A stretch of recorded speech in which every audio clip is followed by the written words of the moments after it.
जय श्री कृष्ण मित्रों। धृतराष्ट्र के 8 पाप जिसके कारण हुई थी उसकी जलकर मौत। वो 8 पाप क्या हैं दोस्तों, आप जानने वाले हैं। 8 पाप उसके मुख्य थे जिसके कारण ही उसको हुआ। तो दोस्तों स्टेप बाय स्टेप हम आपको हर एक चीज विस्तार में बताने वाले हैं। आप लोग कहीं मत जाइएगा, वीडियो को अंत तक जरूर देखो। नमस्कार दोस्तों, हमारे मोटिवेशनल आर्ट चैनल में आप सभी का बहुत स्वागत। तो ये पाप किस प्रकार के थे दोस्तों, इसको हम वीडियो में सब जानेंगे। धृतराष्ट्र का पहला पाप है गांधारी के साथ धोखा। ये धोखा कैसे हुआ था दोस्तों? भीष्म ने धृतराष्ट्र का विवाह गांधार की राजकुमारी गांधारी से कर दिया। गांधारी को जब यह पता चला कि मेरे पति अंधा है तो उसने भी आंखों पर पट्टी बांध ली। गांधारी का विवाह धृतराष्ट्र से करने से पहले ज्योतिषियों ने सलाह दी थी, गांधारी के पहले विवाह पर संकट है, अतः इसका पहला विवाह किसी और से कर दीजिए, फिर धृतराष्ट्र से करें। इसके लिए ज्योतिषियों के कहने पर गांधारी विवाह एक बकरे से करवाया गया। बाद में उस बकरे को बलि दे दी गई।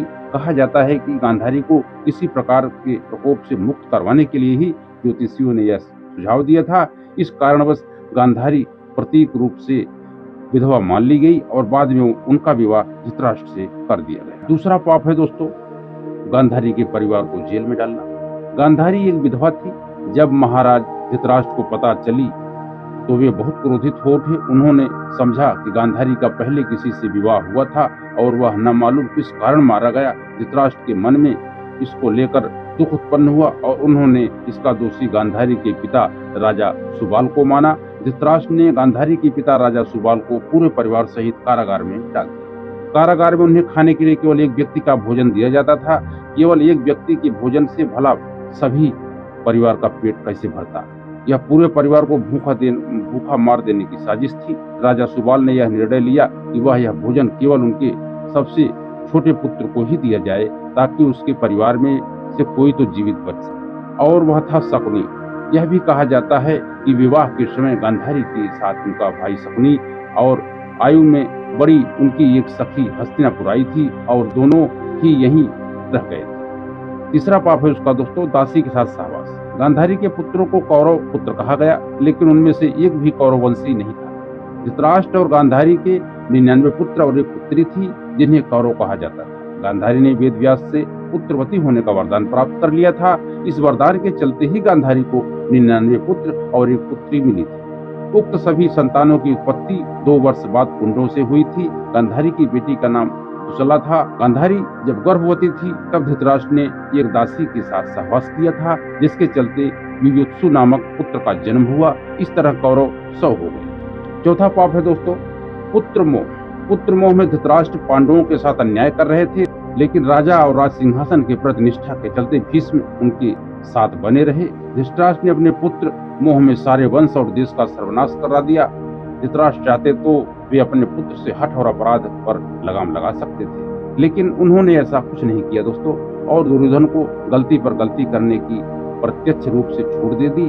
पांडवों के साथ हुए अति अन्याय के चलते ही महाभारत युद्ध हुआ। विदुर ने कई बार धृतराष्ट्र को नीति और अनीति के बारे में बताया, लेकिन धृतराष्ट्र ने जानबूझकर विदुर की बातों को नजरअंदाज कर दिया। पांचवा उसका सबसे बड़ा पाप चीर हरण के समय धृतराष्ट्र का चुप रहना। द्रौपदी के चीर हरण के समय भी भीष्म और धृतराष्ट्र चुप रहे और इसी के चलते भगवान कृष्ण को महाभारत युद्ध में कौरवों के खिलाफ खड़े होने का फैसला करना पड़ा। चीर हरण महाभारत की ऐसी घटना थी जिसके चलते पांडवों के मन में कौरवों के प्रति नफरत का भाव अस्थायी हो गया। एक ऐसी घटना थी जिसके चलते प्रतिशोध की आग में सभी जल रहे थे। अधर्म का साथ दिया दोस्तों। वयोवृद्ध और ज्ञानी होने के बावजूद धृतराष्ट्र ने कभी भी न्याय संगत बात नहीं कही। पुत्र मोह में उन्होंने कभी गांधारी का न्यायोचित बात पर ध्यान भी नहीं दिया। गांधारी के अलावा संजय भी राज्य और धर्म की हितों की बात बताता था, लेकिन वे संजय की बातों को नहीं मानते थे। वे हमेशा ही शकुनी और दुर्योधन की बातों को ही सच मानते थे। वे जानते थे कि यह अधर्म और अन्याय कर रहे हैं, फिर भी वो पुत्र के मोह में पूरा बंधे हुए थे और अधर्म का साथ देने वाला खलनायक बन गए। सातवां पाप है दोस्तों भीम को मारने की इच्छा।